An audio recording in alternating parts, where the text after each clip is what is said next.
para sa mga minamahal. Char. Good morning mga panggap.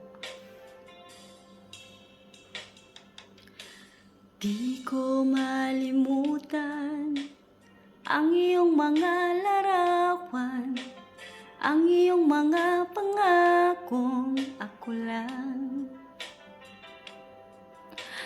Kahit nasan ka man, malayo malapit man, ang pag-ibig ko'y lamang.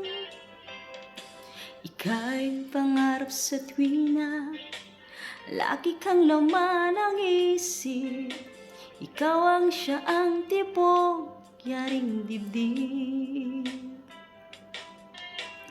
Kahit na anong mangyari, ikaw at ikaw pa rin. Wala ako